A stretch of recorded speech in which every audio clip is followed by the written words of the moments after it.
Welcome back to Revolutionizing Your Ride. My name is Hunter Smith. This is the video series where we talk all about commercial EV, okay? Electric vehicles. I got a little story. A couple of years ago, a customer of mine in the garbage business was opening up a landfill. And they invited us all to come out there for a party for their grand opening. So we went out there to this landfill. And I'd never seen one that hadn't just been a mountain of garbage.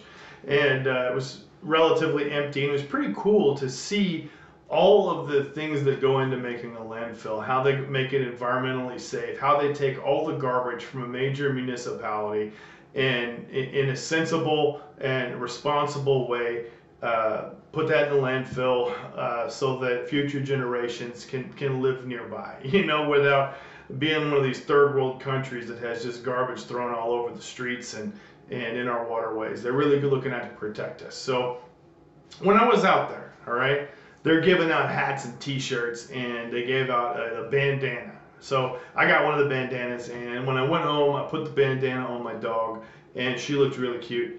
And my kids, they were like, "Dad, I thought you said you went to a landfill." I said, "Yeah." Well, like, this bandana says environmental park, and they're laughing and making fun. How could this company think that this is an environmental park when it's a landfill where you put your garbage? And so what I said was, well, I mean, it is an environmental park. Think about it, And so I went talking about how, the responsible management of that garbage and minimizing the waste and all the things, and how that has such a great environmental impact. And I think they understood.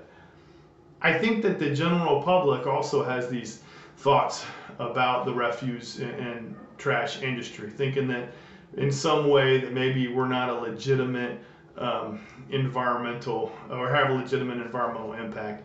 And obviously we're the front line. You got people who save the whales, and you got people who save the rainforests, and you got people standing on the corner of these hippies with hula hoops saying, save the planet. But these garbage trucks, like the ones behind me that are going out and picking up garbage on a weekly basis, have just as much of an impact, probably a much greater impact on America and on our planet than some of these extreme examples do on our impact on our environment, right? So the reason that I'm saying all this is, the reason that I wanted to have this, the topic for today, is pushback. Why is it that I get so much pushback from municipalities and sanitation departments, from independent waste haulers and recycling companies with regards to electric vehicles? Frontline environmentalists push back against a very obvious environmental benefit. And some of those reasons that I'm told are, well, price, their trucks can't do everything that the diesel trucks can do. And I've had some pretty big, who I would say influencers in our industry, say to me, we're just taking a wait and see approach on all this EV because they got to work out all the bugs before we get involved in it. It's just too much trouble. And I really think that there's some flawed logic there. I think that first and foremost, if you don't want to get involved because the prices are too high, then I implore you to go talk to your senator, go talk to your local councilman, go find every dollar that's out there available for grants, of which there are millions. But if they're not available in your area, then you got to push your politicians to give them to you. You got to push your politicians to go out there and find them, because they're going to spend your money on something. Might as well spend it on you and on this technology. Okay?